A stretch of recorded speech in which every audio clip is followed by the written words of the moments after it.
So we will go ahead and call the meeting to order. And can we please begin with a roll call vote of members present? Alrighty, good afternoon, SCTCA Board of Directors. We will start with Director Janice Cater Thompson, who's present. Let's see, Director Chris Corsi had informed me of his absence today. Director Susan Harvey. Here. Director Gerard Giudice. Present. Director Nisa Hinton. Here. Director Todd Lands. Present. Director Sandra Lowe. Here. Director Jeff Okrepke. Here. Director David Rabbit. Here. Director JB Leap. Here. Vice Chair Ariel Kelly. Here. And Chair Linda Hopkins. Present. And with that, we have a quorum. Great. And I don't believe that we have any teleconference disclosures today, so that takes us to public comment on items not on the regular agenda, but within the subject matter jurisdiction of this board. Please. Welcome. I use this microphone. Please do. The camera's upside down. you're- That was kind of fun. It was like Alice in Wonderland up there. I did this last time. How do we fix that? We're back in gravity. Camera Let me two. know when we go. So this is, we're trying to fix our video. I like it like that, actually. It's more fun. There we go. Aw, Standing on your Dwayne. Yes, that's how I lose all my hair. I practice. That's what happened. you've been working on your gymnastics, I can tell, right? Exactly. Are we ready? We are ready. Hello, my name is Dwayne DeWitt. I'm from Roseland and I'm an old walker and a biker. Not motorcyclist, just pedaling the bicycle all these years. I've come before you today because there's concerns in my area, which is called Roseland and Southwest Santa Rosa, that the roads are not getting the potholes filled. And the potholes become dangerous for bicyclists, so much so that if a bicyclist hits the hole, it'll throw him off the bike. This is something that we've been talking about for, I guess, only about 30 years between the city and the county to get these things addressed. It's not really happening after the annexation, which occurred 7 years ago. And we know that Measure M gives money countywide. I know you divide it by jurisdictions, but I do believe you could actually start to at least advocate from your positions here that jurisdictions use some of the funds to help disadvantaged neighborhoods. And a perfect example is Sebastopol Road, where it meets Olive Street at the underpass of Highway 12 and 101. That portion of the road's been beat up for decades and they're not fixing it, and it's becoming more problematic as we go forward. I'll leave you to think of that. And then I want to reference the Proposition 4, the state proposition, and the idea that there'll be money in the future for clean water and clean air. Now, I'm a respiratory therapist, and I started coming to these meetings over 30 years ago to deal with air pollution, deal with how diesel particulate matter was causing asthma to the children in our area of Roseland, where many diesel trucks run up and down Sebastopol Road, the main commercial corridor. It's never been addressed yet, and we think that perhaps what we could do is, because Ms. Hopkins, the chair of this body, is also now on the Bay Area Air Quality Board, and someone told me even a state board about air, that you could actually start to have these folks look into that disadvantaged area of Roseland, where we have the highest rate of childhood asthma, at least the last time it was measured that I know of. And most of it coming from diesel particulate matter.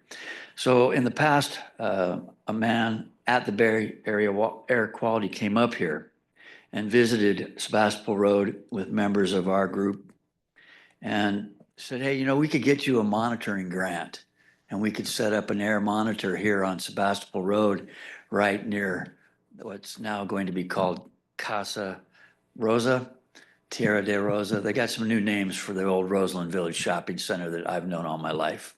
So we should get a monitor to try to deal with clean air along that commercial corridor. We believe you could help us, Ms. Hopkins. Thank you for your time. I can't you very stay, much, so Dwayne. everybody have a great March, but beware the Ides of March. Thank you. Good afternoon, Eris. Hi, I'm Eris Weaver, Executive Director of Sonoma County Bicycle Coalition. Got my SCTA newsletter today and wanted to thank you all for including the schedule for the classes that we're doing in partnership with Redwood Bike Share, on teaching people how to, both just general bike safety, but the specifics of e-bikes and the app and all of that. We held our first one this past Saturday. And not only did everyone who registered show up, several additional people showed up as well. This one was in Renner Park. These classes have been filling up faster than any other classes we offer. So that to me is just an indication of how interested the community is in these bike share bikes. So we have one more coming up in Santa Rosa and one more in Petaluma. Some of the other things that we have coming up, my staff have been getting very creative with coming up with new, more targeted workshops. In April, we have a couple coming up specifically on bicycle commuting to get people ready for Bike Month in May. We'll have one in Santa Rosa and one in Petaluma. And then we have another Advocacy Summit happening this weekend. So we have a lot of stuff going on. We just moved into a beautiful new office and we had a ribbon cutting grand opening. Several of the staff came, as well as we had about probably 75 people show up. And one of the things that I'm very happy about is that space gives us a lot more space to have events in our own space rather than having to book other things. So we're kicking that off with a movie night on Monday night. This coming Monday, we'll be showing movies from the Bicycle Film Festival. So watch for our newsletter or check us out on bikesonoma.org to see what other things we have coming down. Thank you. Thanks so much for the great news. Drew, are there any other comments? I do not see any other members wishing to speak, Chair Hopkins. Great, thank you very much. Bringing it back to the board, and we will move on to the consent calendar. Are there any members of the board who wish to pull anything from the consent calendar? Seeing none, I will go ahead and ask if there are any members of the public who wish to comment on the consent calendar today, which is items 4.1 through 4.9.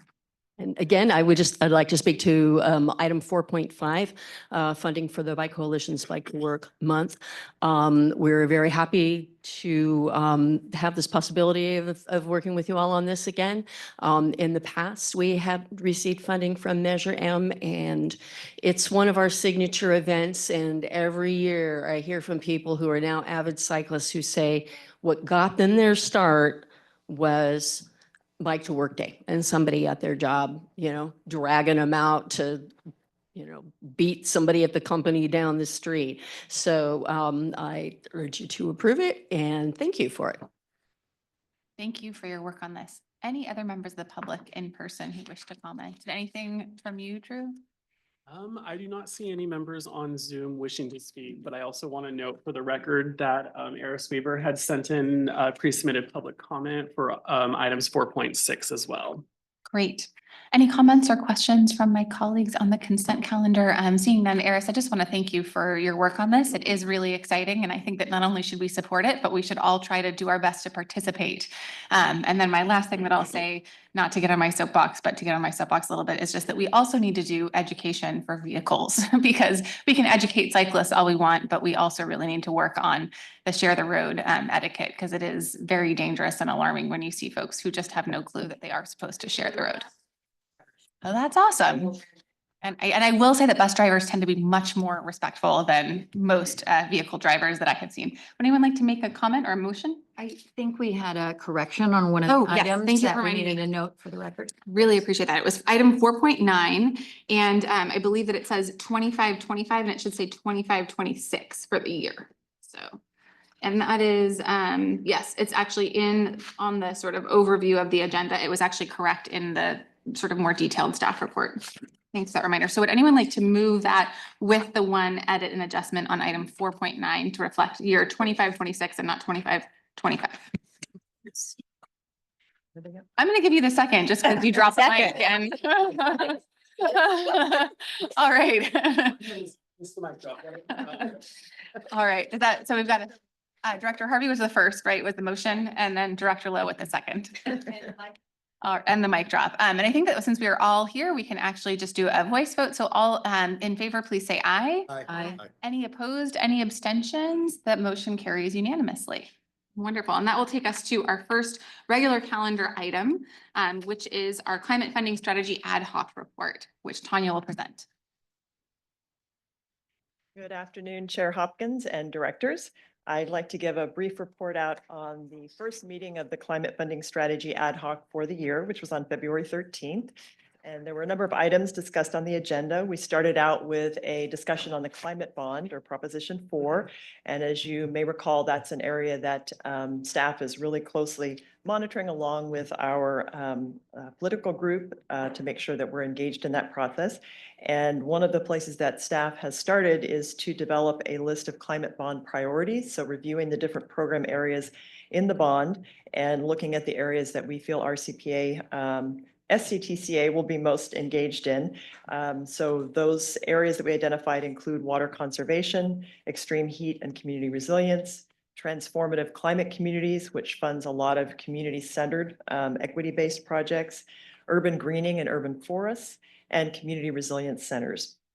So we talked about kind of our plan to stay very engaged in the process as the state begins to develop the probably grant programs that will deliver that funding throughout the state. And we want to be very engaged in understanding and influencing the guidelines for those programs as they're developed to make sure that they meet our needs here in Sonoma County. We also, with the ad hoc, discussed our focus on supporting multi-jurisdictional grants. And James has been working to form what we're calling our Climate Directors Coordination Meeting, which is similar to a meeting that we convene with the Public Works Directors. It's a monthly meeting with a fairly informal agenda, but it's an opportunity for the climate leaders. So we're looking for representatives from each jurisdiction, like assistant city managers, community development directors, really reaching out and getting the decision makers into this meeting. And it will be an opportunity for us to work with your staff to identify shared priorities for funding, talk about what types of grants we want to pursue at a regional level, who's going to be taking the lead to apply for those grants, because it doesn't have to be SCTCA necessarily. We'll look at the particular grant and who makes most sense to take the lead. But our goal is to make sure that we're really leveraging efforts across the county, trying as best we can not to compete between jurisdictions, recognizing that the state and possibly federal grant programs that we've seen in the past really reward collaboration and grants that have a bigger scope and more regional approach. So we're looking to this climate directors meeting, which we hope to kick off later this month to help us identify those shared priorities. We also had a guest speaker at the Climate Ad Hoc, Sarah Amanzadeh, who is the Deputy Secretary of External Affairs with the California Natural Resources Agency, and she shared information about her organization's role in developing the state programs that will be administering the bond funds.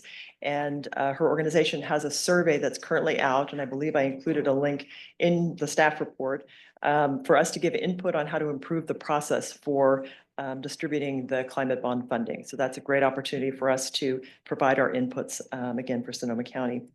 And then lastly, we gave a brief update on countywide climate roles and budgets. The RCPA did a survey earlier, actually in last fall, of all jurisdictions to get an understanding of their climate staffing and budgets allocated to climate action plans. We have a draft version of that, and we're working to finalize that with input from our local partners. So example, Sonoma Water Agency, Ag and Open Space, we've received input from them. And so we'll be combining that into a final report that we can share later this spring. So those are the highlights that I wanted to share from the ad hoc, and I'll turn it back to the chair in case there's anything you'd like to add to that. No, I think you summarized it very well. Anyone else from the ad hoc who wants to chime in or just and in general, opening up? Yeah, Director Lowe. This without causing a great disturbance. Yeah, look at that.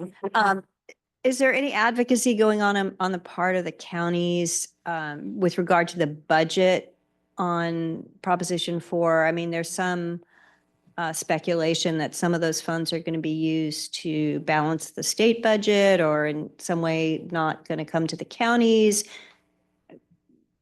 I don't know if there, that's come before you, or if there's any conversation around that. Yeah, we've definitely discussed that with Politico Group, so Chris Lee and Kiana, and that's an area that we'll continue to focus on. We did an initial round of meetings in Sacramento in mid-January, and we really focused in those meetings on sharing our priorities. We didn't get into the budget piece too much at that time.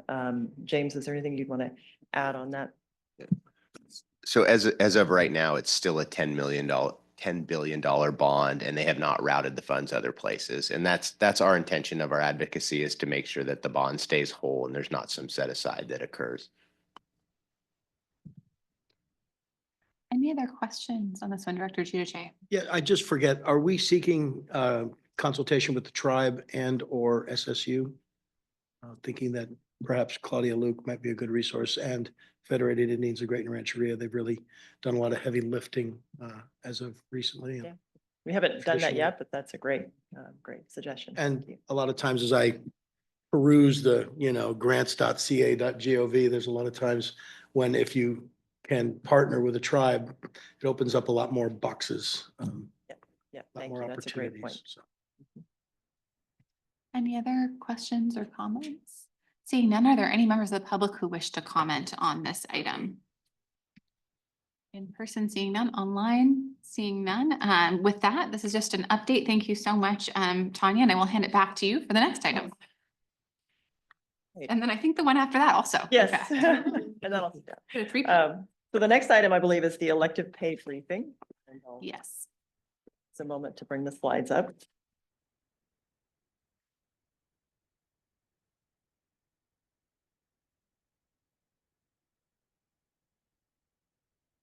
So I am going to give a briefing on elective pay, which is one of the programs from the Inflation Reduction Act. Uh-oh. Make sure I have this turned on. All right. I didn't have it turned on, Drew, so operator error. So first, just a brief kind of introductory information. So these materials in the slide deck have been adapted from presentations that have been given by a number of organizations that are very actively involved in helping local governments understand the elective pay program and provide technical support. I do need to share a legal disclaimer that this information is provided. It's not intended to constitute legal advice, so it's all informational purposes only. And then lastly, wanted to share that I have given a version of this presentation to several of the our advisory committees, to the Planning Advisory Committee, Transit Technical Advisory Committee, and the Technical Advisory Committee. So staff should have this information that I'm sharing with you today. So what is elective pay? At its core, it really allows local governments and nonprofits who typically do not file tax returns, but it enables you to basically access the clean energy tax credits that have been around for some time in varying forms. And this allows you now as a non-tax paying or a tax exempt entity to file and access these tax credits. So it can, depending on the type of project and the situation, can yield a pretty significant reduction in cost for these programs. So I wanted to make sure that you all were aware of this program. So the most common project types in the public sector are shown on this slide. I believe there's a total of 13 tax credits, but these shown on the slide here are the ones that are most applicable to the types of projects that we see through local government. So the tax credits are available for EV infrastructure when it's placed in certain parts of the community. So there's a map and some guidelines around the types of projects that would qualify for that tax credit. These tax credits are available for EV fleet transition, so purchase of qualified vehicles, school buses, public transit, et cetera. And then on the right-hand side, there's two tax credits, renewable electricity production tax credit and energy investment tax credit.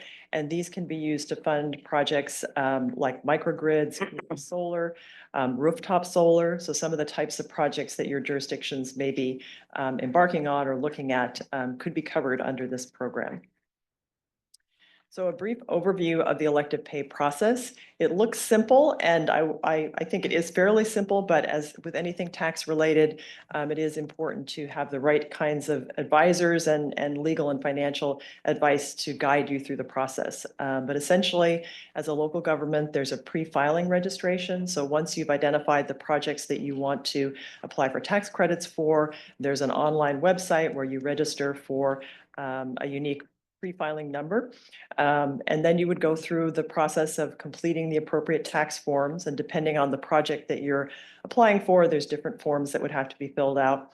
And then there's a deadline within which you need to apply for those tax credits. And I'll say more about that on a next slide. And then lastly, you would receive your funds. So the IRS would make the payment after looking at your tax filing, but it can be a lengthy process. And the thing to note here is that you do need to put the project into service before you can apply for the tax credit. So it means you have to have the money up front in some form in order to apply for the credit and get that back. So in terms of some best practices that I've learned as I've been learning more about this process, one of the kind of core pieces of advice that we've heard several times is that it's really important to put together a strong core team of folks who have the different types of expertise that you'll need to apply for these tax credits. So finance, legal, your project management, and then of course your core sustainability or facilities expert who's the project manager responsible for the project that you're going to be applying for tax credits for. Another area that's important to identify early in the process is how you're going to, when you get those funds back, where are they going to go? And there's some jurisdictions that are looking at actually creating a separate fund so that when the tax credits come in, they have like a clean energy budget line item or fund that they're then using to fund future projects.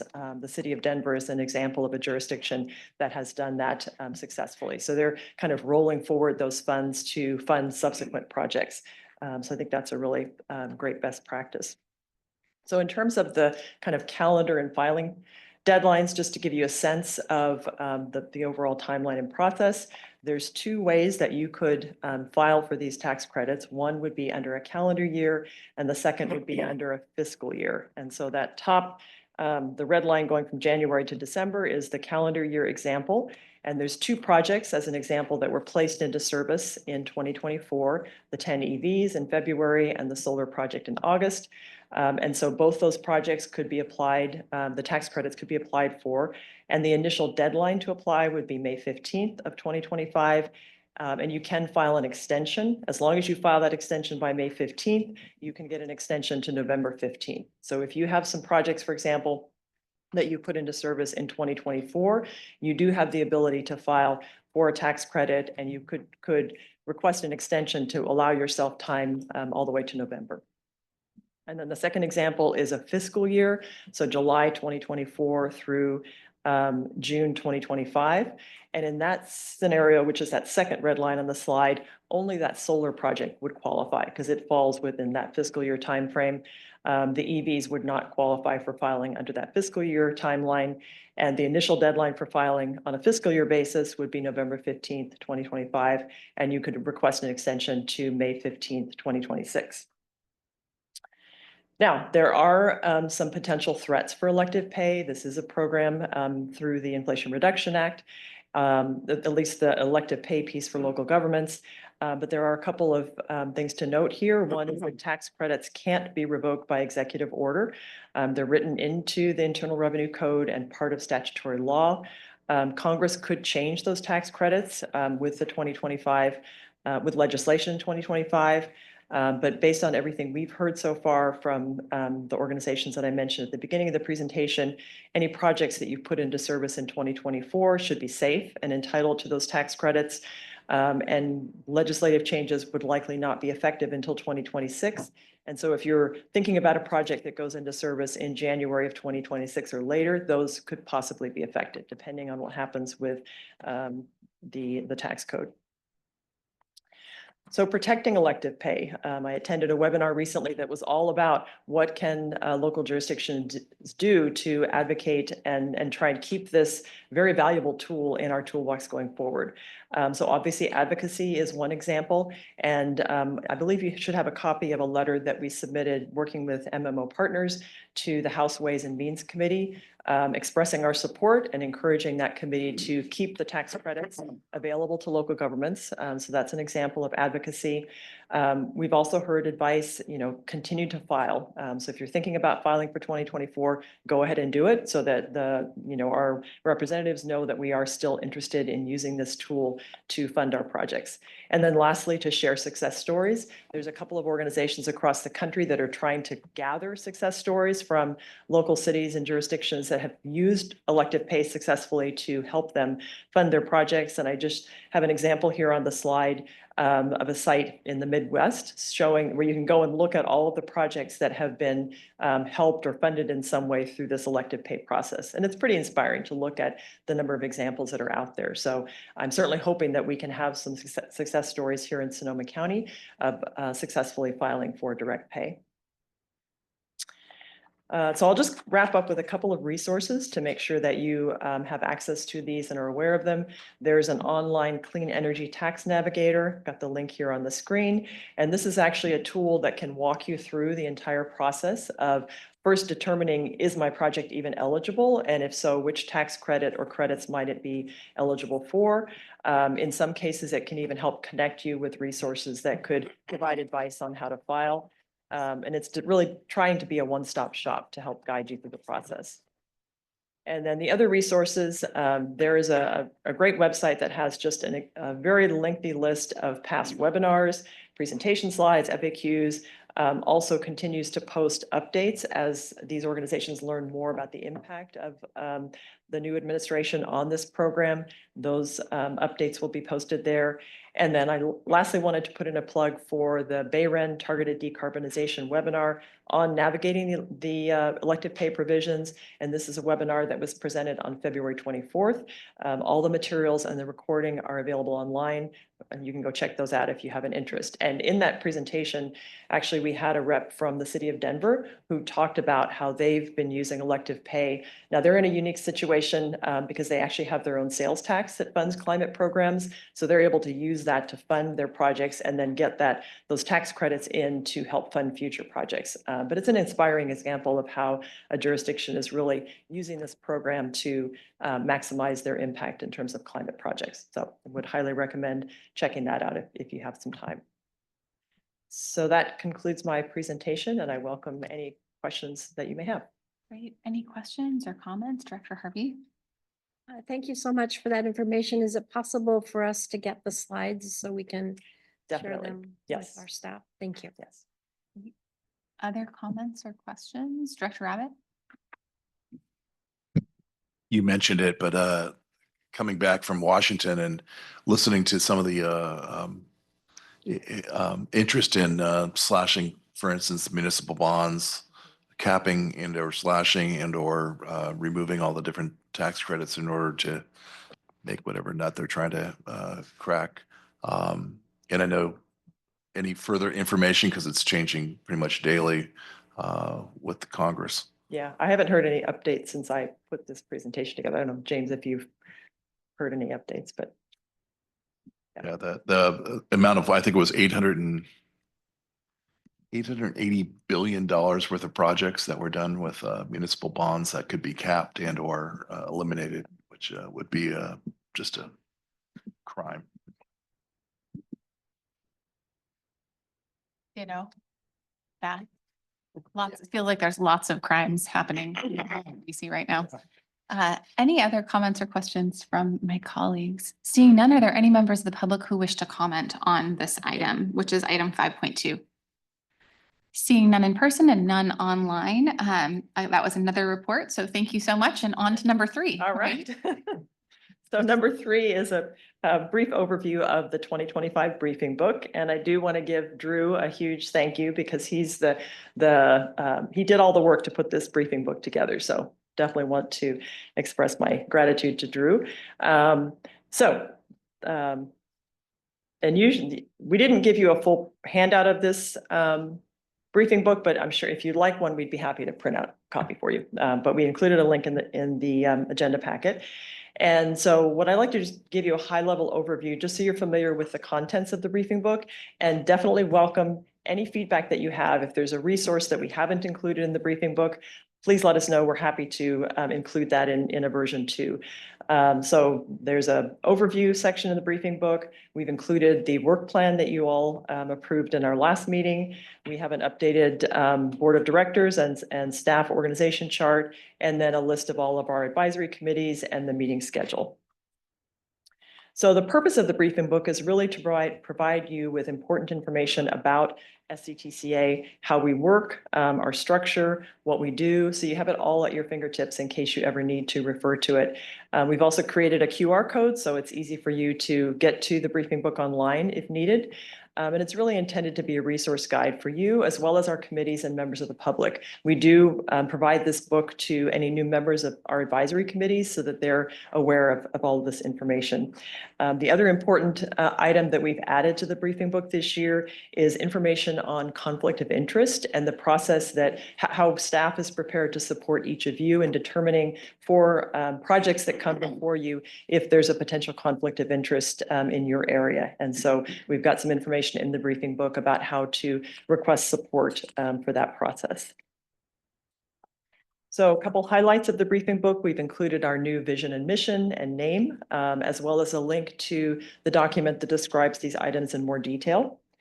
We've included the fact sheets, now acknowledging that we'll want to take a look at these in light of our organizational visioning and alignment. But these are the 2 current fact sheets that we have for the organization that are available to you. We also have a list of acronyms, which seems to grow with every year, but that's an important tool, I think. We also have a section that we added, I think, last year with key reference documents. So it has a list of all of our kind of current plans with a brief description and a link to where you can find that document. So if you're trying to put your hands on the active transportation plan or the comprehensive transportation plan or the climate mobilization strategy, all those documents are linked there so you can find them easily. We've also included a section highlighting upcoming projects that are priority projects for the organization, and again, with links to more information. I mentioned the work plan, so we have both the overall structure of how we develop our work plan and then the 2025 work plan that you approved last meeting. We also have the current legislative principles for both climate and transportation. And then we have some information on the Water Upgrade Save program, because this is a program that we want to make sure you definitely have information on. So we've included that in the briefing book.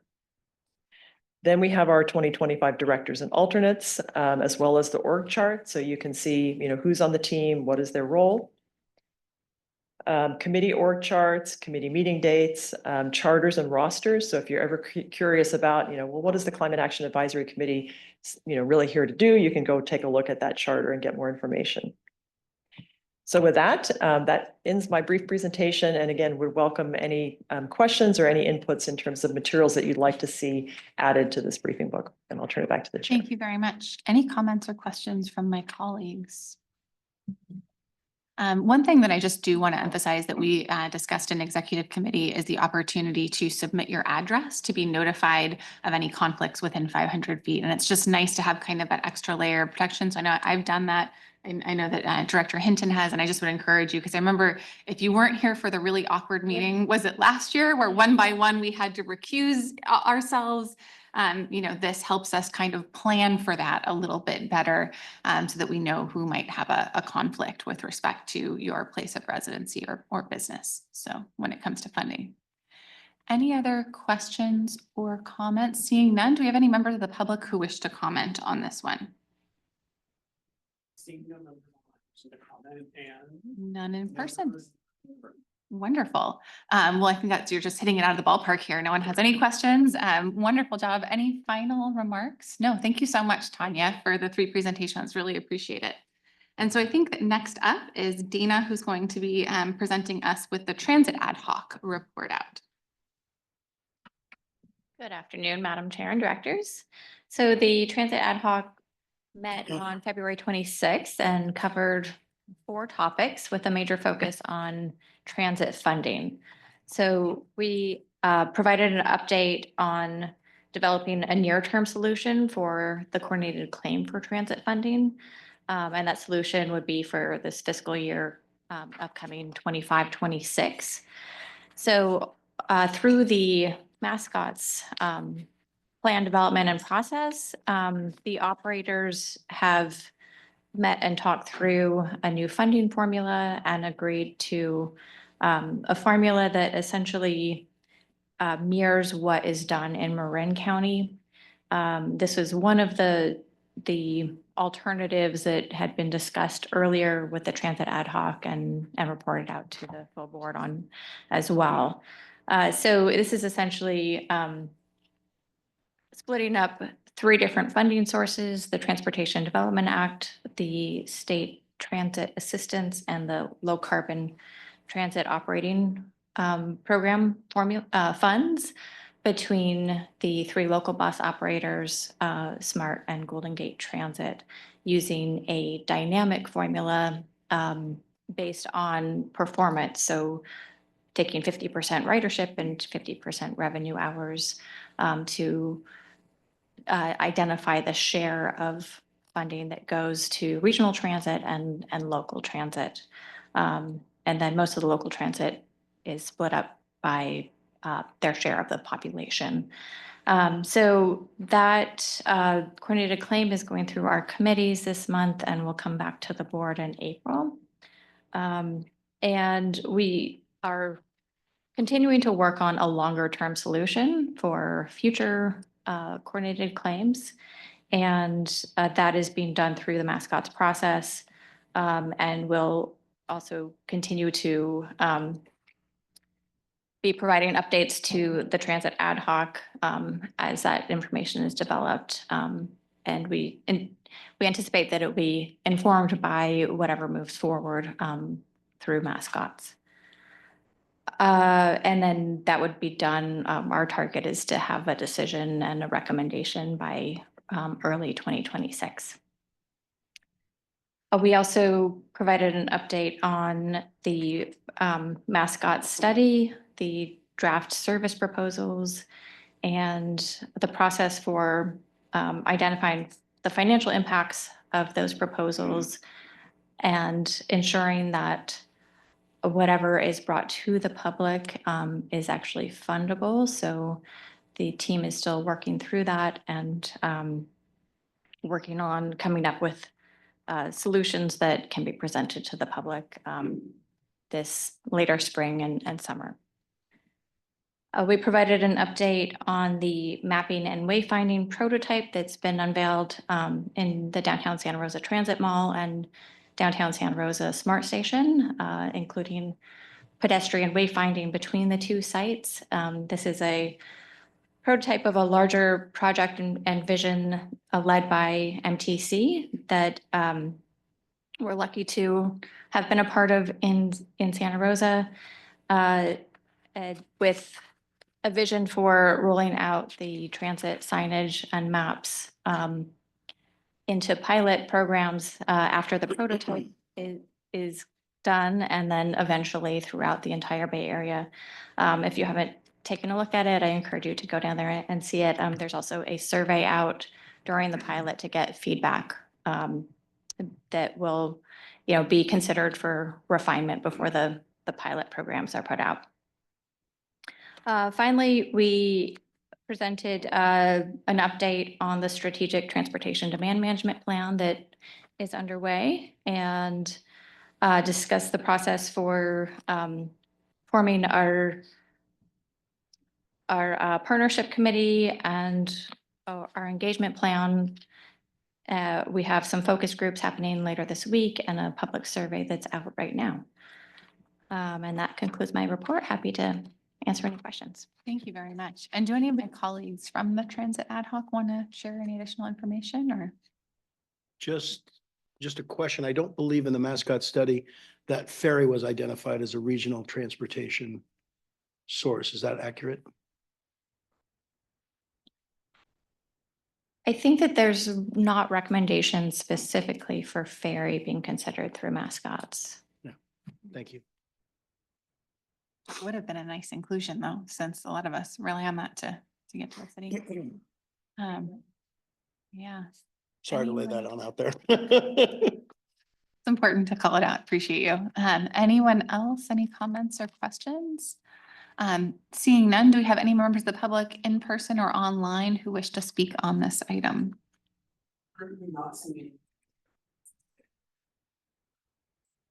We're on a roll for being so thorough. Thank you so much, Dana. Madam Chair, if we could just add one thing, there's an attachment that I forgot to speak to to your report here. I did want to note that, we let the ad hoc know what the funding projections are for fiscal year 26 and compare that to fiscal year 25. Those three funding sources for transit that will be in the transit coordinated claim are down collectively about $4 million for this upcoming year. So wanted to make sure that you are aware of that as well. That looked pretty grim. There was a lot of red on that page, and minus 32.49% is not a number I think that anyone wants to hear when it comes to funding. Thank you very much, Dana. Really appreciate the report, and that will take us to the ad hoc committee appointments.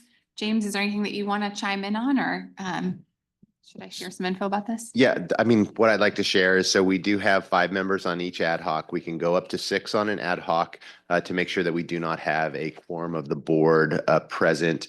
The climate ad hoc has currently 5 representatives that staff sees it well represents the county, and there is room for an additional 1. We do believe that the transit ad hoc, it would benefit from having a rural presence on it, and for that 1 vacant piece. Great. I believe that Director Hinton may be interested in the transit integration ad hoc. Is that right? Yes, thank you. As a rural voice and not along the SMART train, which I think is also an important perspective to bring in there. Is there anyone else who's interested in serving on the transit integration ad hoc?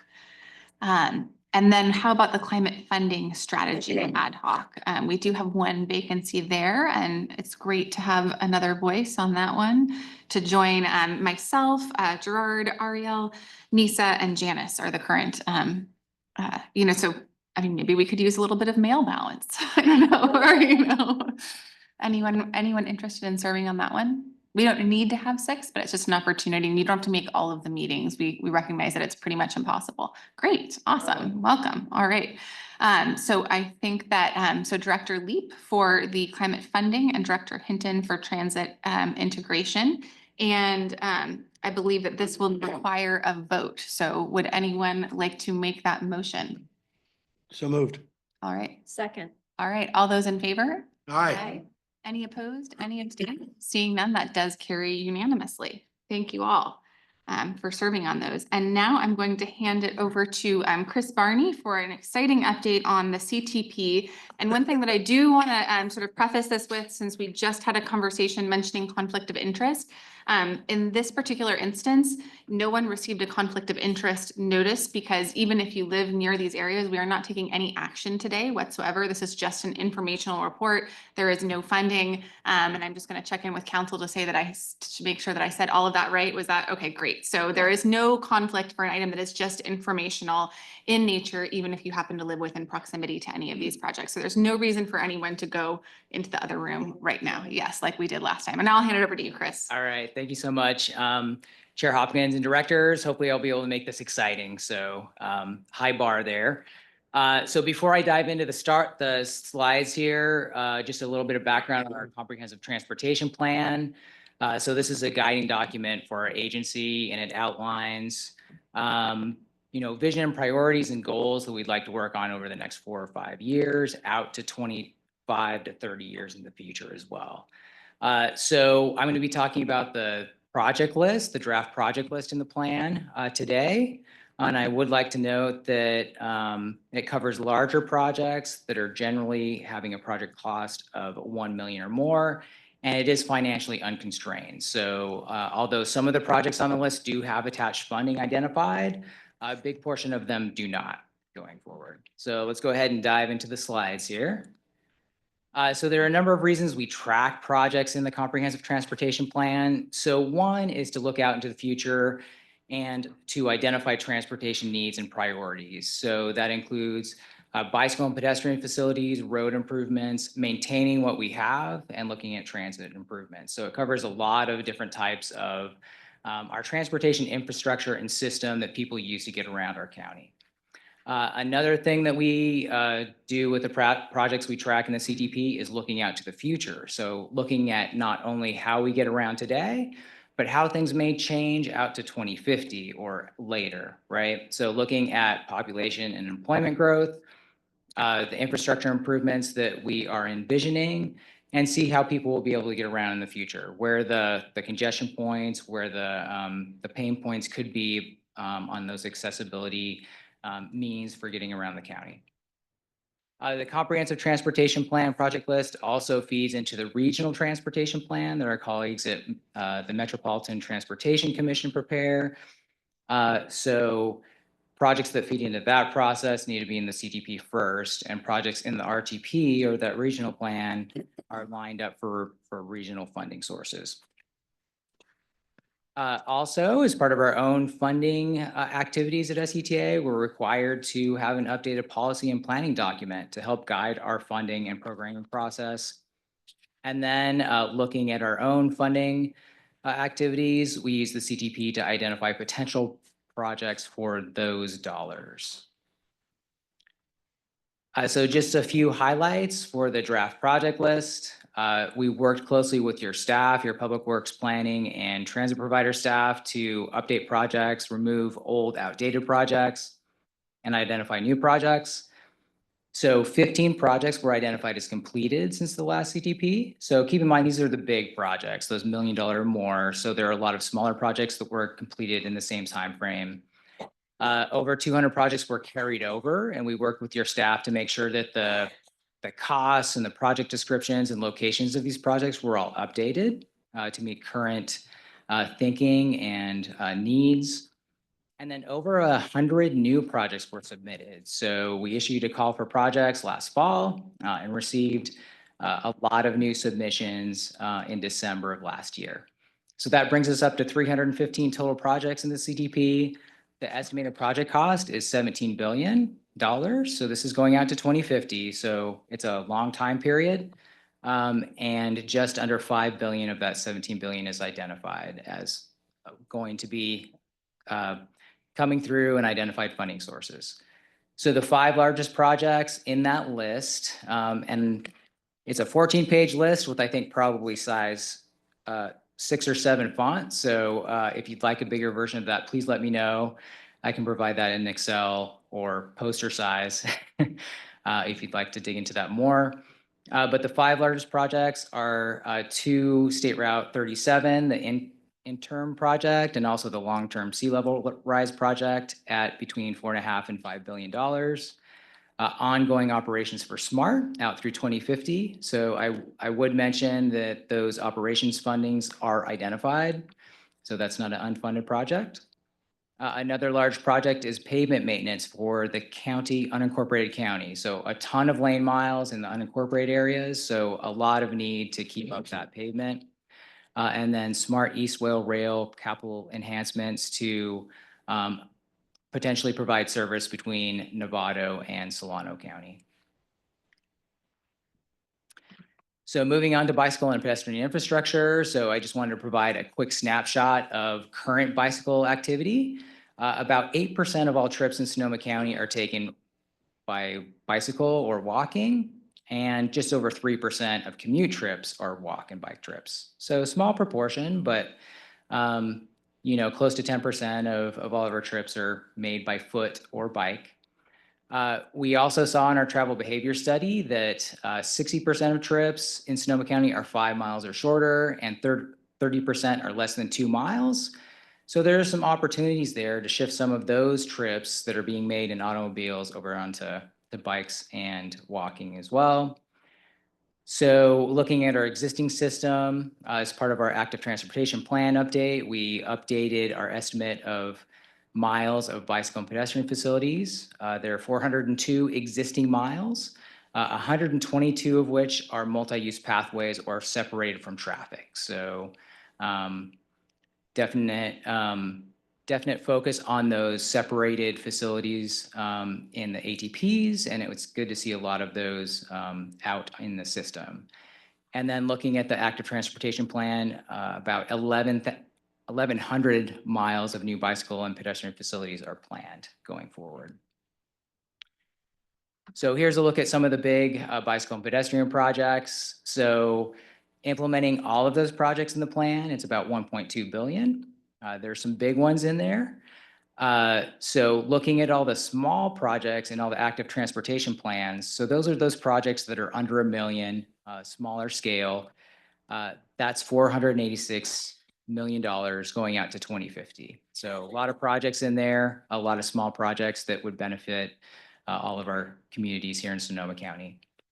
So the largest 5 projects, one is a programmatic type category that identifies active transportation improvements around smart stations. This can include bicycle and pedestrian routes, crossing improvements, safety improvements, all sorts of things to address those first last mile issues around the train stations. Regional Parks is also looking at a California coastal trail going from Mendocino County in the north down to Marin County. So another relatively high ticket bicycle and pedestrian project. Completion of the Smart Pathway is in the top 5. And then a couple Highway 101 crossing projects, one at Copeland Creek in Rohnert Park and one at the Santa Rosa Junior College crossing in Santa Rosa. So looking at our roads and highways, currently we have 2,600 miles of public roadways countywide. So very high. I believe it's the highest in the entire Bay Area road miles for our county. When we look at needs for maintenance, over $2 billion, looking out to 2050, is needed to maintain those local roadways. So we have a lot of pavement on it. It'll cost a lot to maintain that. Usage of the system, we see about 11 million daily vehicle miles traveled per day in 2023. So a lot of getting around, a lot of driving around. So a lot of usage of those 2,600 miles of roadways. But most of or a large proportion of our travel made in the county stays in the county. So 89% of our trips stay in the county, and about 60% of our VMT, our vehicle miles traveled, stays in the county. So looking at some of the largest projects in the road and highway category in the CTP draft project list, the Highway 37 interim and long-term project, that's the big one at $4.6 billion. Looking at countywide road maintenance, so this is the unincorporated county, but also incorporated cities and town as well. That's just over $2 billion to maintain all that pavement. Lakeville Road improvements from Highway 16 to Highway 37 is in the top 5. The Caulfield Lane Bridge and Extension in Petaluma, and then improvements to the Mark West Springs River Road interchange, improvements at Highway 101. So here's a different look at all of the road and highway projects, looking at different categories. You can see the 2 largest categories here are highway improvements. A big chunk of that is the Highway 37 projects. We have intersection improvements and new technologies in intelligent transportation systems included in there as well, at $330 million respectively. 469 million attributed to multimodal streetscape improvements. And this crosses a lot of the boundaries between bicycle and pedestrian improvements as well. So these projects are looking at the whole street system and including bicycle and pedestrian facilities, safety enhancements, crossing enhancements, intersection improvements, things like that. So it's a holistic look at street corridors. And then looking at roadway improvements, including maintenance, that's about $3 billion going out to 2025. So shifting over to transit, just wanted to highlight some of the high points for the transit projects in the draft list. There's a definite focus on maintaining existing operations. That does come with a relatively large price tag, but a lot of those funds are already identified. The The draft project list does also include service increases for all transit systems. So that includes not only how often the buses come, but potentially service expansion areas as well, or how long the buses could run into the evening or the early mornings. So the draft project list also includes extending smart rail service to Cloverdale. That includes capital costs like in purchasing new vehicles and maintenance facilities. And then it includes additional smart stations in Windsor, Healdsburg, Geyserville, and Cloverdale. So this also includes improvements to the smart pathway. So again, a little bit of overlap with the bicycle pedestrian projects there. And then first, last mile access to smart stations. So making it easier to get to the train from where you live or where you may going at the other end. So there are also 2 rapid bus projects in Santa Rosa and Petaluma in the list. A number of technology improvements, including passenger information systems, fare technologies, and transit signal priority projects. Some funding for maintenance shops, bus yards, and other capital type improvements. And then we include some estimates of what it would cost to implement the mascots recommendations from the transit integration work that Dana described. So here's a look at breakdown of the costs of those different categories, looking at new technologies and intelligent transportation systems. It's about 58 million. Looking at the capital side, that's close to 3 billion. And then transit improvements and operations is roughly 4 billion. So moving over to travel demand management programs. So there are a number of projects associated with this in the plan, focused on things like subsidies and initiatives like pass discounts or free fare programs, education and encouragement, programs like our emergency ride home program and Go Sonoma Commute Rewards program, and then other supportive policies like Vision Zero and parking management. So this table is in your staff report, but it just includes a breakdown of each of those categories, breaking down the cost by those existing projects that were carried over from the last CTP, the number of projects in each of those categories, and then also cost estimates for the new projects, along with a count of those new projects, and then a total at the far right. So moving on to reviewing the draft list. So we're working with your public works engineering, planning, and transit provider staff to review the list. So again, I'd like to emphasize that projects with a project cost of 1 million are generally the projects represented in the list. So there are cases where we do include lower cost projects in the project list if either you or staff would like to highlight that, provide higher visibility for that project. But in general, those lower cost projects are lumped into programmatic categories or buckets of like type projects, things like maintaining your roadways or implementing projects in your active transportation plans are examples of those buckets of projects. So there's a list of the type of information we're looking for staff to review, things like the location of the project, year it would be implemented, and then the cost. So we received a little bit of feedback on that already from your staff, but they have this list in their hands. We provided digital versions as well. So they're taking a look at that to make sure it's accurate. And those draft project updates are due by April 30th.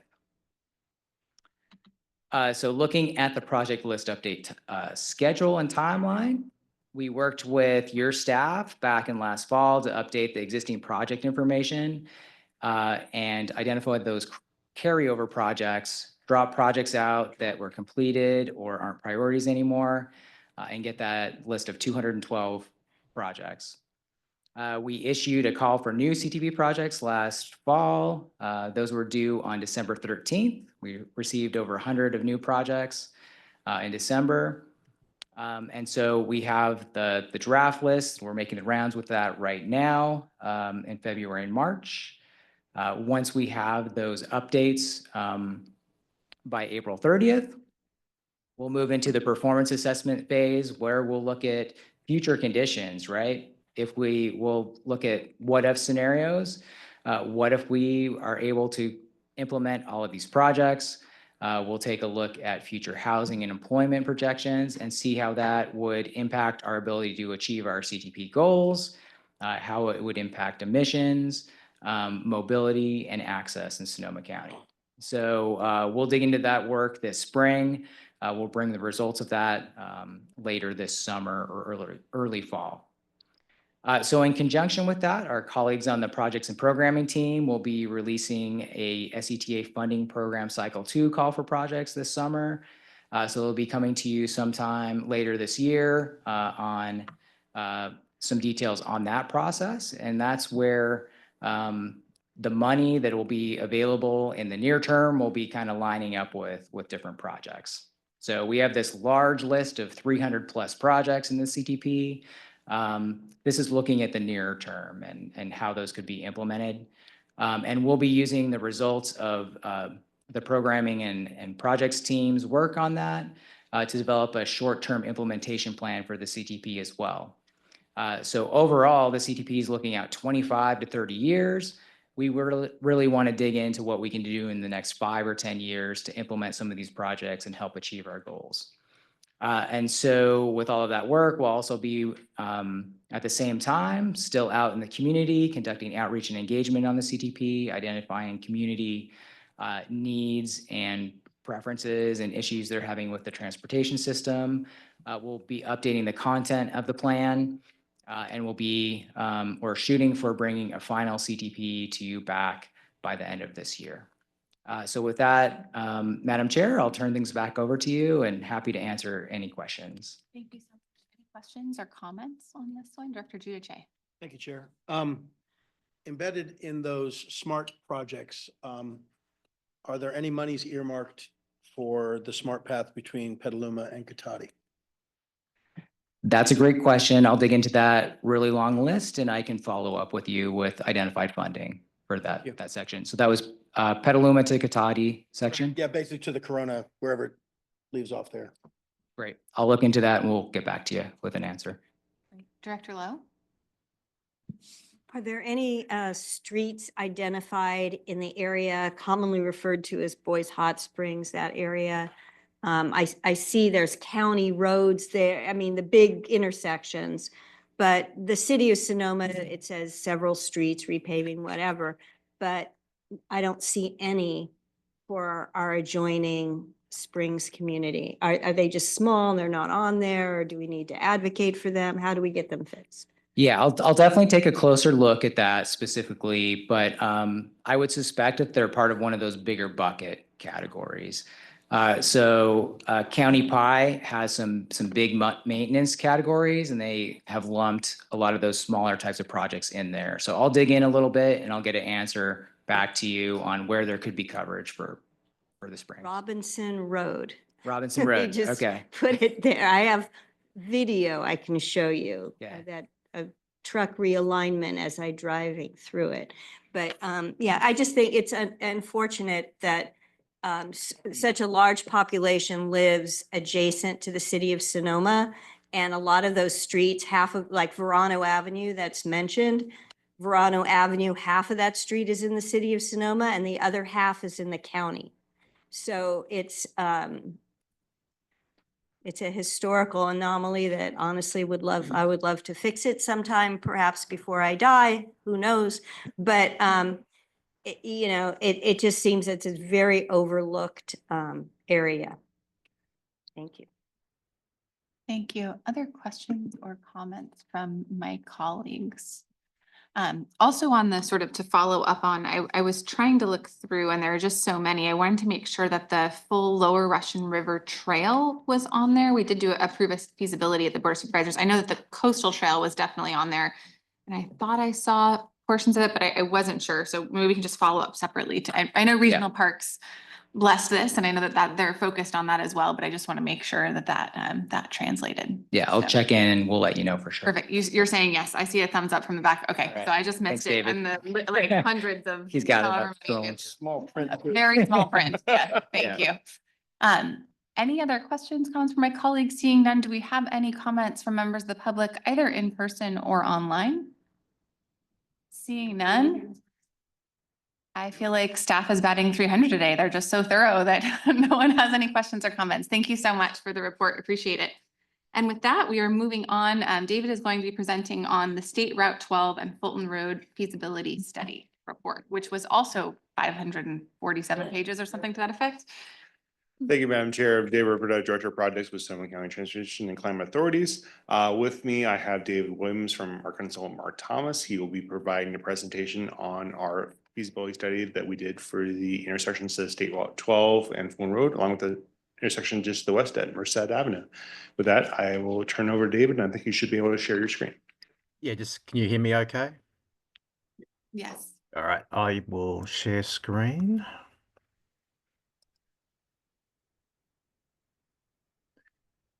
And can everyone see my screen okay?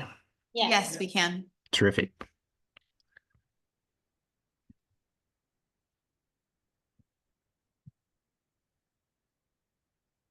So thank you for the opportunity today to present the results of the State Route 12 Fulton Road and the State Route 12 Merced Avenue feasibility study.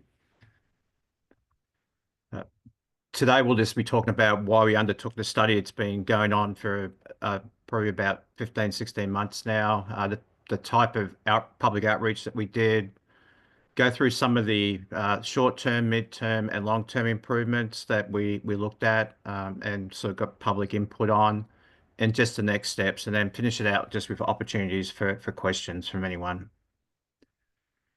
So why did we undertake the study? It's really to look at near-term, mid-term, and long-term improvements, and that's sort of broken down into near-term improvements can typically be built within a 4-year time frame. Mid-term improvements are typically the 4 to 10-year time frame to build improvements, and long-term is greater than 10 years. And we looked at improvements that could improve safety and provide active transportation options in the study areas.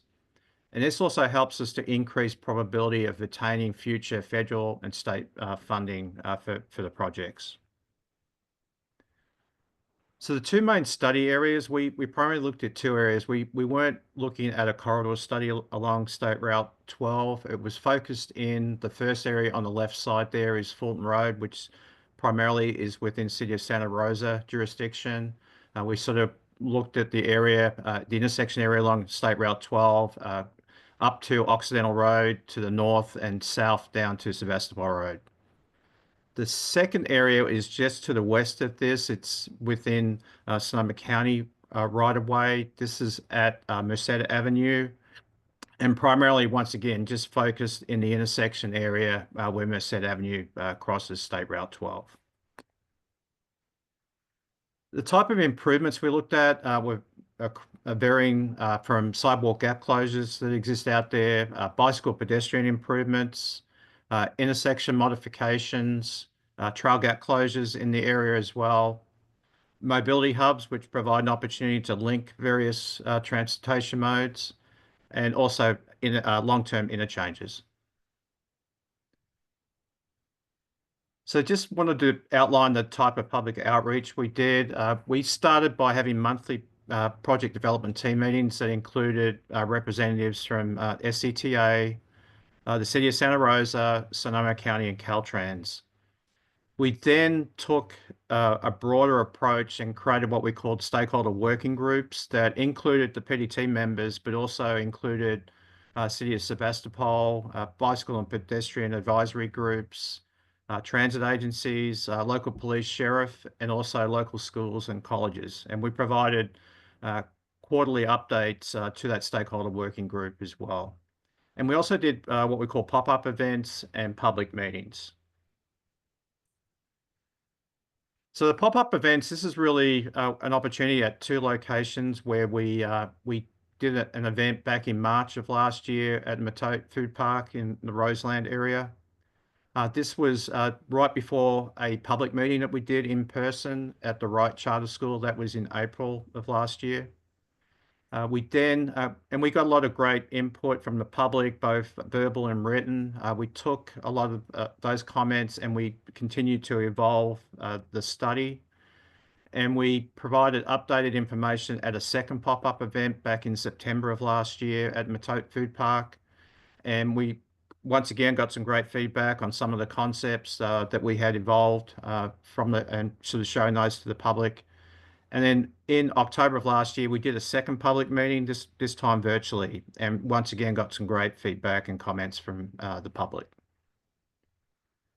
We then developed the draft project feasibility study report, and that was posted on the SCTA website back in January. We did a 4-week open public comment review period that closed on February 24th. We also, the same day, did a presentation to the Citizens Advisory Committee, also on February 24th. That report is still up there. It can be downloaded and reviewed at any time. So just going over some of the concepts that we developed. Once again, starting with near-term and mid-term. Once again, that's within 4 years for a near-term improvement, 4 to 10 years for more of a mid-term improvement. So starting with Merced Avenue at State Route 12, we looked at, it's an existing stop-controlled intersection, so we looked at different types of intersection control, putting a signal in, for example, adding turning lanes on State Route 12, getting vehicles into those turning lanes and making the turns so that they're not within the through traffic. What we could do on the side streets, for example, the picture on the right is a raised table along Merced Avenue that would slow traffic down at the Joe Rodata Trail crossing. Also considering that there's existing driveway access out there as well that we want to maintain just to the west of this intersection.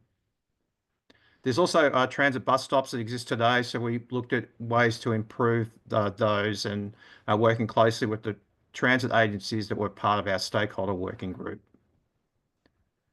This is just another concept. It's putting a roundabout at the same location instead of a signal, using the opportunity to slow approaching traffic by just doing geometric improvements to put more curvature in the roads to slow vehicles down. But once again, looking at ways to improve the transit stops in that location.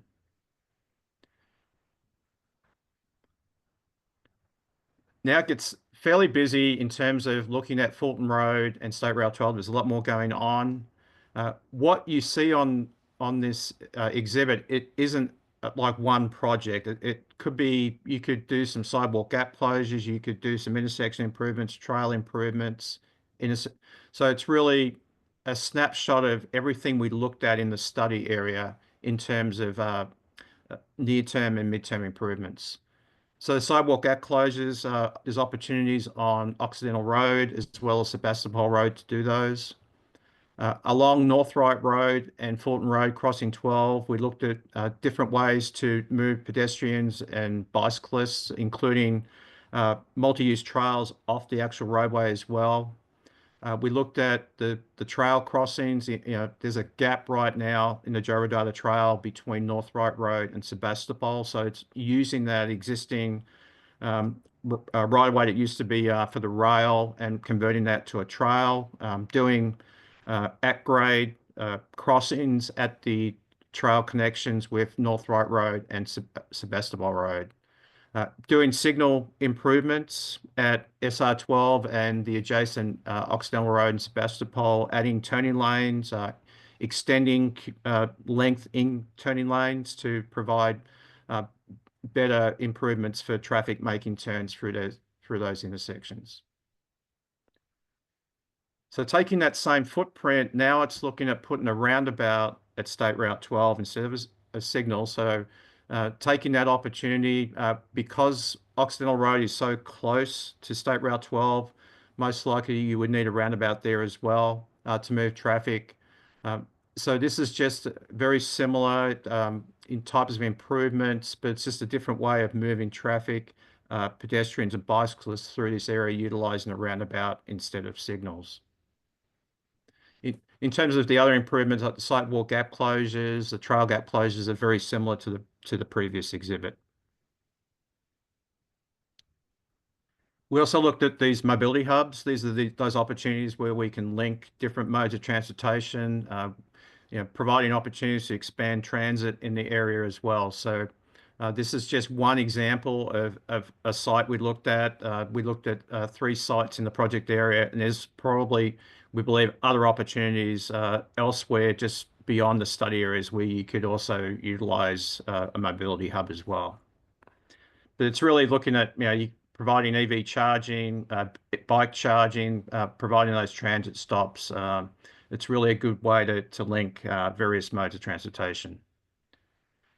We also looked at opportunities to get bikes and pedestrians over State Route 12, grade separated. What we're showing here is going over the top of State Route 12. We looked at other locations as well, but this is an opportunity to separate bikes and pedestrians from the traffic and get them up and over State Route 12 through this area.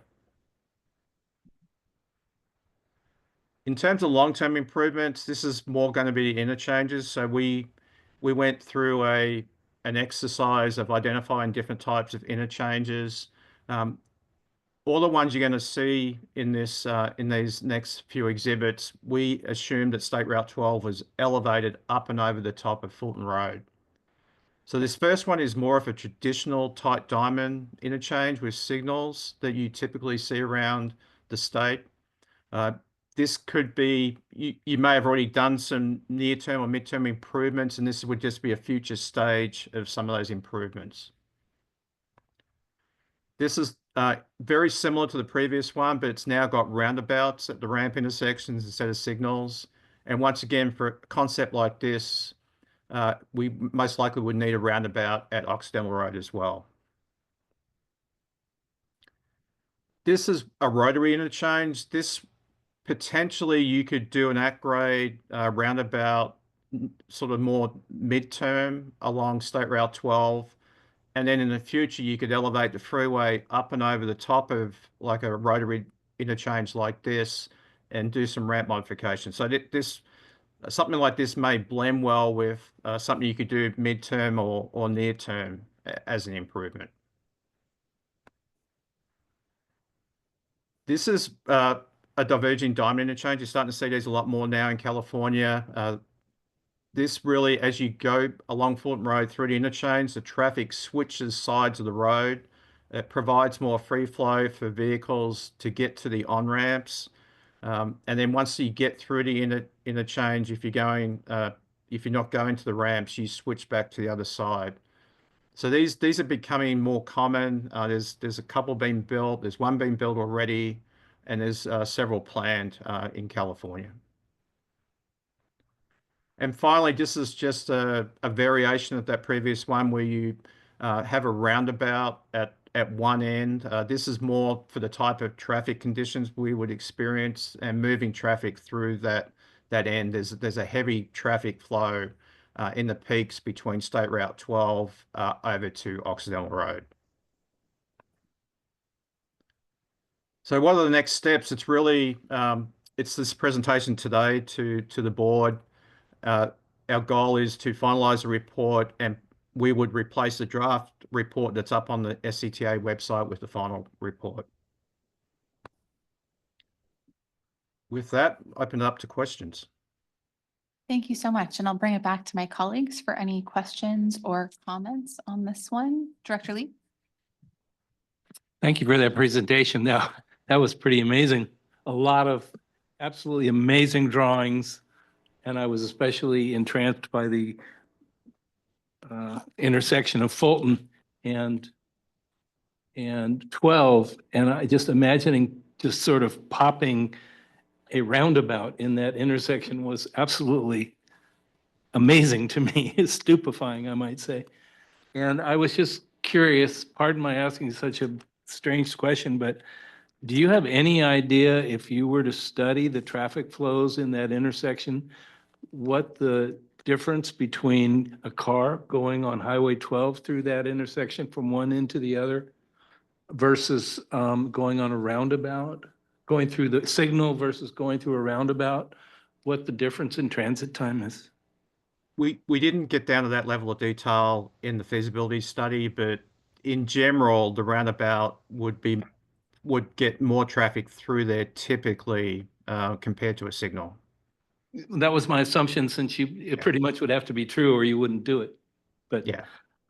just fantastic drawings. I look forward to working on it. Thank you.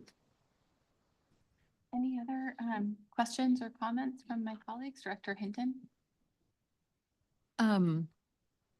So I just have to say, I've been driving that intersection probably for the last, gosh darn it, 40 years. And I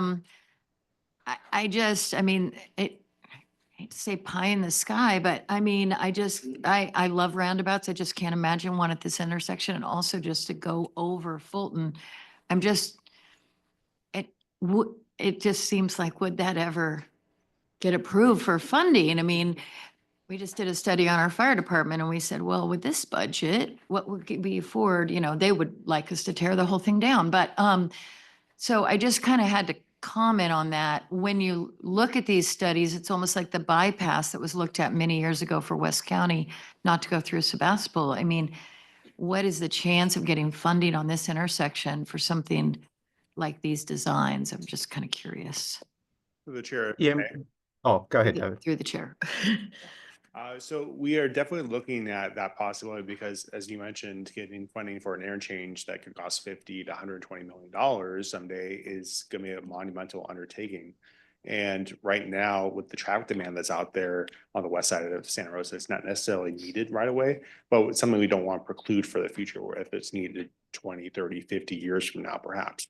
That's why we focused in on these kind of near-term safety improvements that we do for bicycle and pedestrian mobility, and just looking at expanding turning lanes, other kind of low-cost improvements that could be done relatively quickly that could get funded. The more medium-term roundabout could be another solution that could be a stepping stone to an interchange like that rotary concept that we showed earlier. But we are cognizant that we're getting a lot of feedback from the public, and also our goals and policies as an agency, that we don't want to invest in a lot of automobile infrastructure going forward. And so how we are able to adapt projects to become more bicycle, pedestrian, and transit friendly is something that we're definitely focusing in on this study. And David, I'll turn it back over to you to see if you have anything else to add. Yeah, I was just going to say a couple of things there. In the feasibility study report, we did some high-level cost estimating for each of these alternatives. So there's a lot of information there. And what part of the study was to actually look at bundling opportunities to, make projects more attractive in the current environment for state and federal funding. For example, you might be able to do some intersection improvements, but bundle that with some trail improvements and potentially a mobility hub. So we're seeing a lot of that where we're trying to bundle different types of projects to make it more attractive to get that funding. Anything further, Director Hinton? I guess I'll be, Director Krupke. Thank you. I'd echo Director Hinton's comments. Just speaking from a city of Santa Rosa standpoint, yes, we're all for the bike ped improvements. Those are very important in that area. I mean, I think if you've traveled through there for 40 years, it's scary to think that someone trying to cross that on foot or on wheels that are not automobiles. But I would say from the long-term standpoint, maybe 30, 50 years looking at this as something, with an above grade crossing that was an option that might be feasible. But from the city of Santa Rosa, this wouldn't even necessarily be our most important project that's on this list in terms of State Route 12 or 101, with improvements being needed. Yeah, I won't go any further than that so we don't go down a rabbit hole. But yeah, I would definitely agree with Board Member Hinton's comments. Any other comments from my colleagues? Also, as someone who represents these areas, I would second everything that Director Hinton and Director Krupke said, and maybe even be a little bit more blunt. If I had $50 to $100 million, there are 100 other things that I would spend it on other than a giant interchange improvement that kind of makes what's still a rural intersection look more like LA. That said, I am extremely enthusiastic about trail gap closures, about bike ped improvements. It is an extraordinarily dangerous intersection, and I would love to work on that. And I also love the idea, of a mobility hub. I think that no one is going to oppose, having better opportunity, access to transit, places for bikes to recharge or to fill up their tires. I think that, EV charging, all of that is absolutely fantastic. I just want to say, though, just to put it on the record, that my other apprehension about trying to streamline traffic through this intersection is that all it's going to do for westbound traffic is push a giant, then you're going to stop over at Llano, you're going to be sort of stopped on, the bridge across or the Laguna Santa Rosa. And so you're just going to actually accelerate people through this intersection, cause backup right outside of city limits, where actually there are more people living. And so you're actually going to sort of impact the air quality there localized. And then you're also going to force more folks onto Occidental Road, which is actually a much more dangerous road with agricultural vehicles, entering and exiting a very narrow 2-lane road that also sometimes has cyclists and pedestrians. And so I don't necessarily know that trying to expedite folks through that 12 and Fulton Road is actually a great thing. It actually kind of serves like those on-ramp stoplights where you back up some traffic there so that it's not quite as intensely backed up later on the highway. So I'm all about the near-term improvements for bike ped safety, but I will not say that the intersection improvement is top on my priority list. So any other comments after my blunt, slight rant about, you can tell I've gotten a lot of feedback from constituents about this of like, we're spending money on this. It's like, no, we don't actually have the money. So at least I was able to tell folks that. Any comments from members of the public on this one? Seeing none, thank you so much for the presentation. So it sounds like we can bring this back in its final form. We're asking for direction from the board whether to just finalize the report, given the comments that we received today. So I feel like we should finalize it, and maybe if there is an emphasis on the near term, solutions, that is, and I think that that's also just kind of really more goes to our funding priorities and how we look at our SCTA budget. But I would say sounds like we're not in a rush from any of the impacted jurisdictions to accelerate intersection improvements, but definitely interest in trying to improve the bike and ped safety. Is that safe to say as direction from everyone? Okay. It was fun though to see the big pie in the sky, or LA in the sky, as I think of it, versions. So anything else to add from going once? Yeah. Something just for, history, Petaluma has for years, 50 years, it's about Rainier, Rainier, Rainier, and it was never achievable. And so we lost all these other opportunities because of that particular project. And so now you're trying to catch up for safety improvements, and it's really hard. And so I really appreciate what the other members, stated. For me, I want to see things that are really achievable and for safety. And so I've been through this literally for 30 years. I played this game on this project and have opposed it 30 years ago, and it's now off the MTC list because it was never achievable. And the public was fooled for 30, 40 years. And that's not what as elected officials we should be doing. We should be promoting projects and educating the public. Thank you. I totally agree, Director Cater Thompson. And I also appreciate, the mention, and I can't remember, David, if it was you or if it was the consultant of, we have as a board decided to prioritize really active transportation. And so, our goal as a board no longer is to try to make the traffic flow as quickly and freely as possible for vehicles. It's really to help keep our bicyclists and pedestrians safe and make some of those multimodal investments. So I think this is also reflective of our kind of ethic as a board. So I don't think we need a motion on that, right? It's just sort of direction to staff, or do you want us to take a vote on direct to bring back with that feedback? I'll look at James. Do you have an opinion on that? Just direction is okay? Direction would be fine.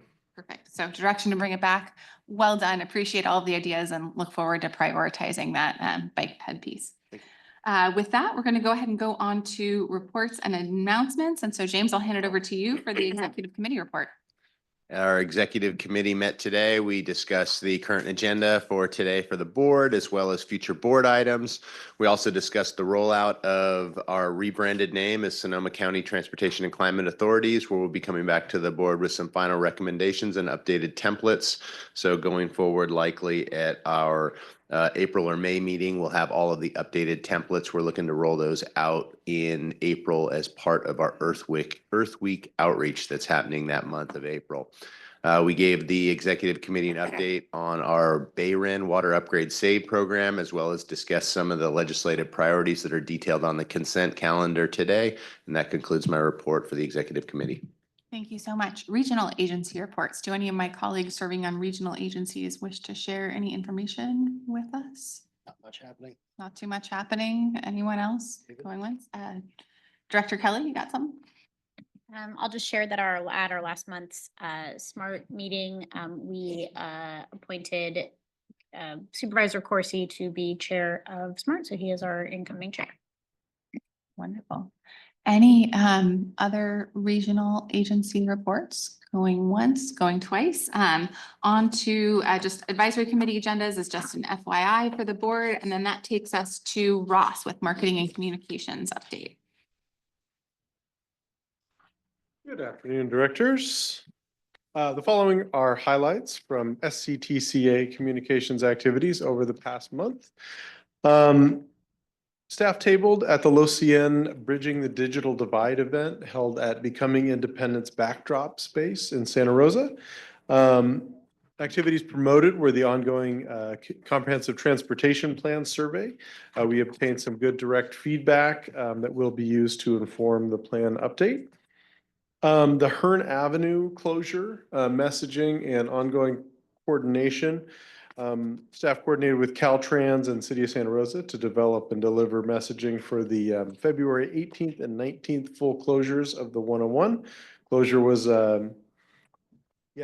put together for the delivery of 130-foot long precast girders. You may have seen some photos on social media. They were impressive. And they were successfully installed with the new crossing, and messaging got out there. Closures and the delivery went smoothly with minimal impact to the public. And lastly, for this month, travel demand model engagement. Staff coordinated with some consultants to develop outreach plans for the upcoming travel demand model outreach. 2 partnership committees have been assembled to advise with input from SCTA regarding contact lists and partners. And I believe Dana will talk a little more about the TDM plan activities. And yeah, so please let me know if you have any questions about these or other ongoing communications activities. I will say just briefly for the Hearn, I spoke just about that closure, but we have a weekly meeting and are sending out messaging weekly. If you want to be included in any of those emails, please email me and we'll get you set. Let me know if you have any questions. Any questions from my colleagues? Going once, going twice, seeing none. Thank you so much for the report, Ross. Really appreciate it. I think BC is up next with our climate report. Good afternoon, Madam Chair and members of the board. I just wanted to give a few highlights on other climate change activities from our staff over the course of the last month. First off, on our Equitable Building Electrification Action Plan, we have just reached a milestone of having a compiled list of draft action plan goals and our recommended actions. So right now we're working with a list that is grouped into 6 major action areas and a potential of 16 recommended actions.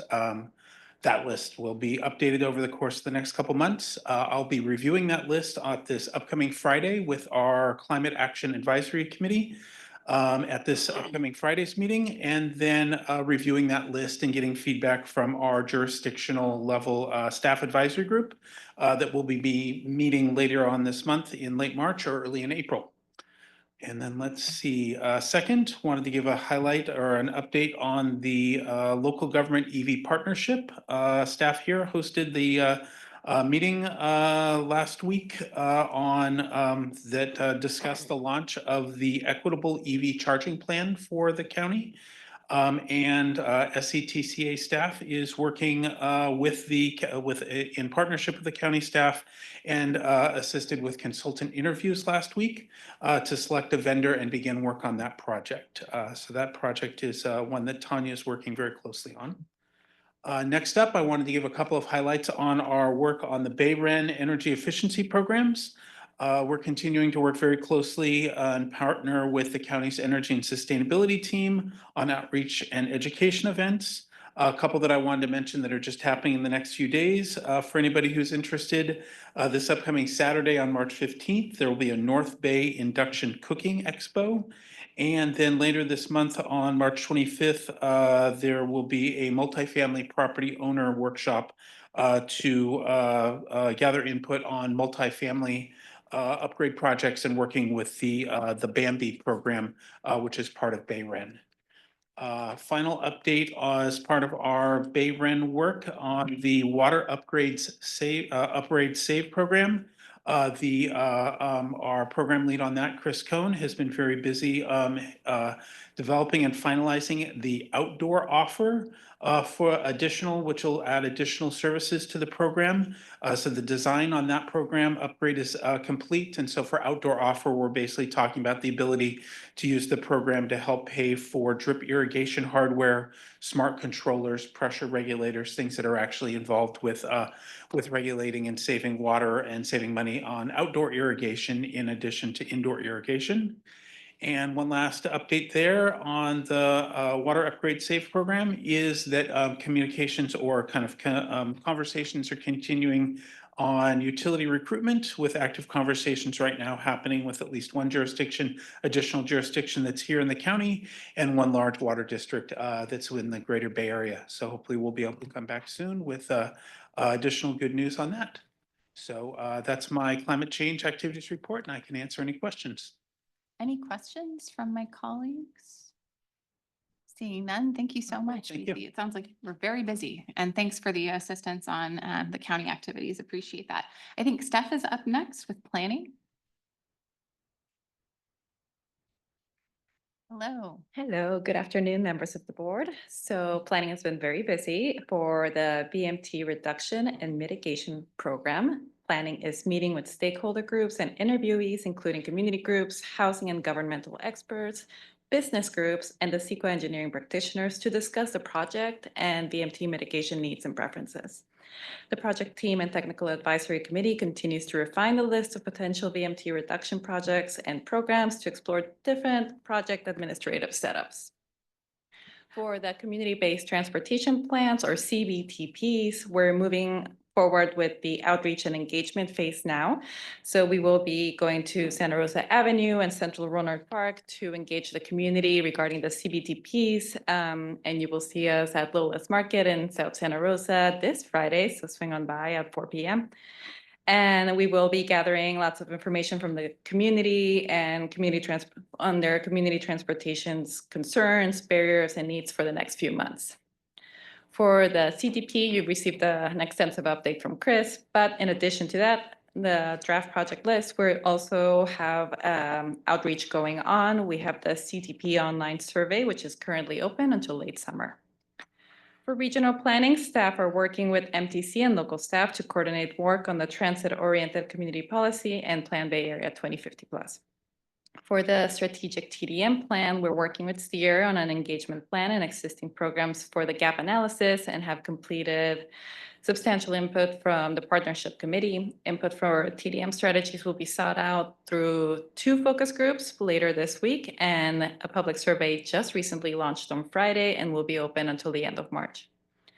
For Redwood Bike Share, very exciting news. The pilot program is growing, and additional bikes were set up at Smart Stations. There's a new one at Petaluma North Station, and the program is now live in Santa Rosa, and also in Sonoma State University as of this last weekend. So that's very exciting. Go take a ride.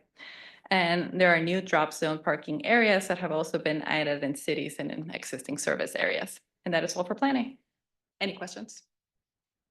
Any questions or comments from my colleagues? No, thank you so much. Really appreciate it. And next up, we've got Shauna with projects and programming.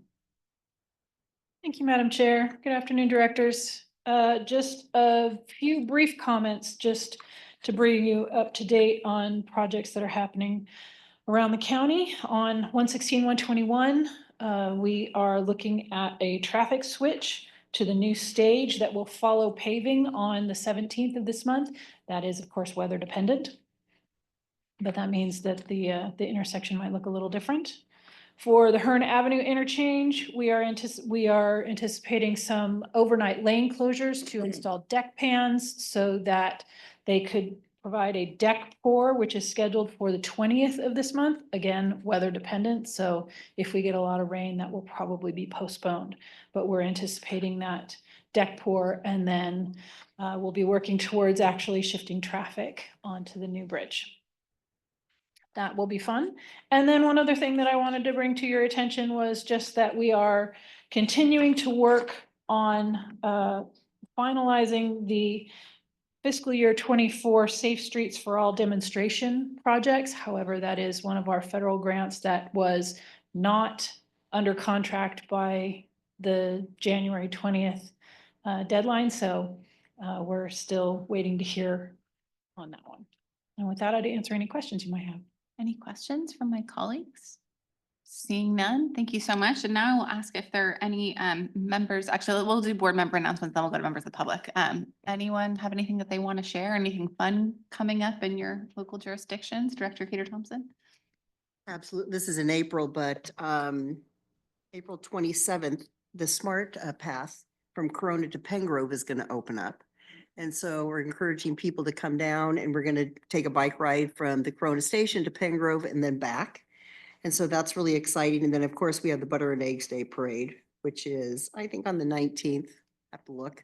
But, you know, starts at noon. It's always a fun time. But the Smart Path is really exciting because, you know, a project is moving forward and Smart's doing what they promised. Wonderful. Any other announcements from my colleagues? Director Kelly? City of Healdsburg has our annual St. Patrick's Day Parade. It is a 3-block parade. So if you are late, you miss it. It starts at 7 a.m. on St. Patrick's Day. If you want to get your hairspray painted green from the Rotary Club to support polio research and ending polio worldwide, you can come at 6:30 and get your hairspray painted. The bars open at 5 a.m. and don't close. And in unrelated news, I was appointed to the California Coastal Commission representing the North Coast region, and my first meeting is on Wednesday in Santa Cruz. So if you have anything coastal related you want to check in about, please feel free to reach out. Yeah, Director Harvey. March 29th, we will be having our Climate Ready Katati Fair at the train station from 10 to 2. So you can take the train and come visit us. Awesome. Any other announcements? It's worth mentioning, if we're talking about April, that the Fool's Parade in Occidental will be happening on, April Fool's Day and that weekend. And then we also have the Apple Blossom Parade coming up late April. We have a meeting between then and now, but yes, I go feel like Apple we got a plan. Yeah. Gotta get things on our And calendar. it's not on the same day as Butter and Egg any longer, so you don't have to feel the Choose. competition between Sebastopol and Petaluma. Very, very important. And also worth mentioning, I will be attending my first meeting later this month as a newly appointed member of the California Air Resources Board. So I really look forward to providing connection on cap and trade is going to be up later this year. And so it'll be interesting conversations, and look forward to working with Tanya on stuff like that. And with that, any members of the public wish to comment on any of the announcements that were just made? Seeing none, with that, we are adjourned. Thanks, everybody.